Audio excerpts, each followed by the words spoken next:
जय हिंद मेरे प्यारे दोस्तों, स्वागत है आपका अपने प्यारे से यूट्यूब चैनल ऑनलाइन सेंटर पर।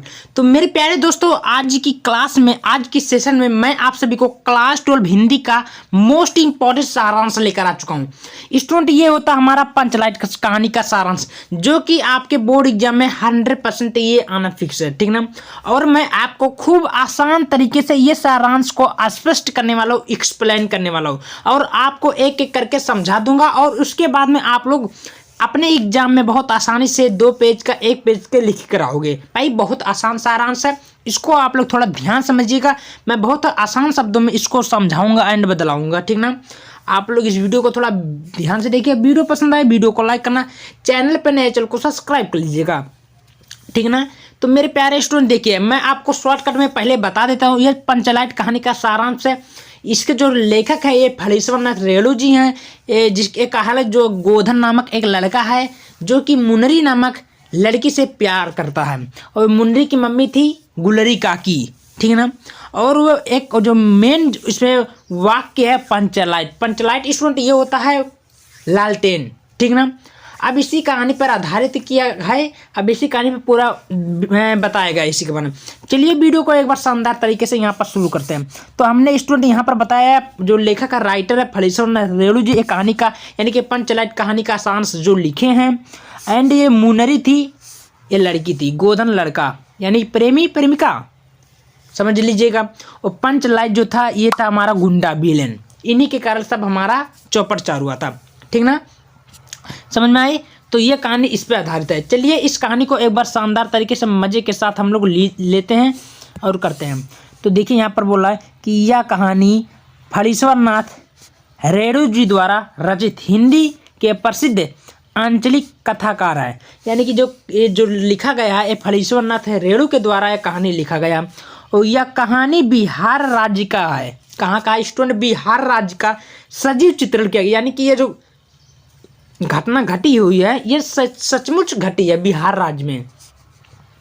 भाई पंचलाइट मैंने बता दिया हूँ, लालटेन होता है के भी बिहार के आंचलों के प्रवेश की कहानी है।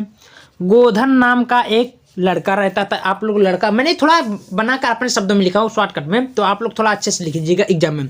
भाई गोधन नाम का लड़का था और मुनरी नाम की क्या थी, लड़की थी, से प्रेम करता था। और गुलरी काकी थी जो मुनरी की क्या थी, माता थी। मैंने पहले आपको बता ही दिया हूँ। यह कहानी पिछड़े गांव के सुंदर चित्रण, यानी कि जो कहानी है पिछड़े गांव का है और सुंदर चित्रण किया गया है, ठीक ना। अब स्टूडेंट क्या होता है आगे देखते हैं।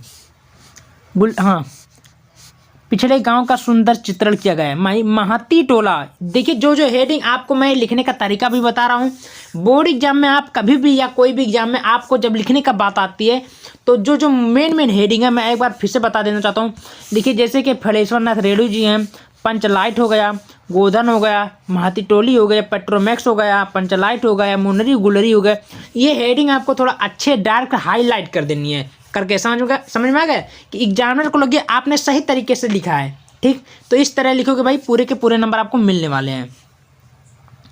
चलिए आगे बढ़ जाते हैं। क्या बोल रहा था हमारा महाती टोली। भाई क्या बोला, महाती टोली में एक अशिक्षित लोग बिना पढ़े लिखे लोग भी रहते हैं। कहाँ पर? महाती टोली एक टोला हुई था। सब लोग रामनवमी को मेला देखने जाते हैं और वहाँ से सब आपस में मिलकर क्या खरीद लाते हैं भाई, पेट्रोमैक्स यानी कि लालटेन खरीद लाते हैं। यहाँ तक किसी को कोई दिक्कत नहीं होगा। पंचलाइट को सब लोग सीधे साधे इज्जत के समान मानते भाई। मैंने जैसे केहू अगर तुम्हारे गांव में है, गांव में एक कार ले आओ तो कहेंगे अरे बाप अगर कार ले आई, अरे बाप अगर कार आई, चलिए देखे कौन कार हुआ।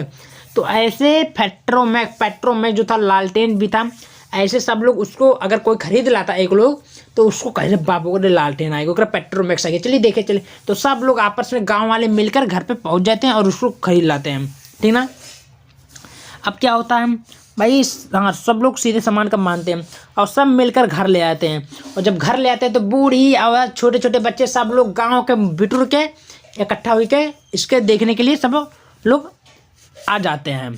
परंतु जब लोग आ जाते हैं तो इस बात पर होता है, तो जैसे कोई चीज़ होता है तो पूजन करवाया जाता है ना। तो इसको भी पूजन करवाते हैं। तब पंडित कहता है पेट्रोल जलाओ।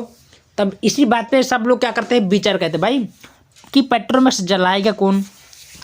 अब इस पे बात आती है पेट्रोमैक्स जलाएगा कौन, क्योंकि भाई हम कहते हैं ना कार ले आओ चलाना आता ही नहीं तो लेके कौन फायदा भाई, कहीं ना कहीं तो वही होता है। तो पेट्रोमैक्स आ गया, अब उस पर विचार नहीं किए कि पेट्रोमैक्स जलाएगा, लालटेन जलाना सबको आता ही नहीं था, कौन जलाएगा।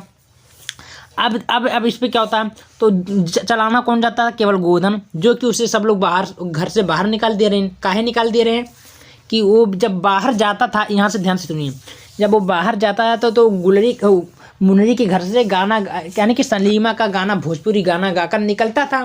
तो वो उसकी मम्मी एक बार से शिकायत कर दी कि कहाँ से, प्रमुख के पास, और प्रमुख उसको गांव से बाहर निकाल दिया था, उसका हुक्का पानी सब बंद करवा दिए थे। अब यहाँ पर देखते हैं क्या होता है। अब यहाँ हाँ, जलाना तो केवल गोधन ही जानता है, लेकिन उसे सब लोग राज्य से क्या कर दिए थे, बाहर निकाल दिया था, क्योंकि जब गोधन घर से निकलता था तो वह सिनेमा का गाना गाकर निकलता था, उसे राज्य से बाहर निकल दिया। अतः जब यह बात प्रमुख को पता चला तो वह आदेश देता है, अपने गांव सभा को आदेश देता है कि जाओ गोधन को बुलाया जाए, ठीक ना। और गोधन जब आ जाता है तो वहाँ देखता है कि उसकी आंखों में उसकी प्रेमिका ताक रही है, तो अपने मन से लालटेन को जला देता है और सब लोग बहुत धूमधाम से नाचते हैं, गाते हैं, ठीक ना। अब उसे जो प्रमुख था उसे शाम को खाने का न्योता भी देता है कि तुम्हारा साथ खून साफ खूब गाओ सलीमा का गाना, यानी कि तुम माफ़ भी हो गए और शाम को खाना खाना भी आना। तो मेरे प्यारे दोस्तों, इस प्रकार आपको पंचलाइट कहानी का सारांश शॉर्टकट में लिखना, पूरे के पूरे नंबर मिलेंगे, एक भी नंबर कटने वाला नहीं है। तो वीडियो कैसा लगा, वीडियो को ज़्यादा से ज़्यादा शेयर करें। धन्यवाद।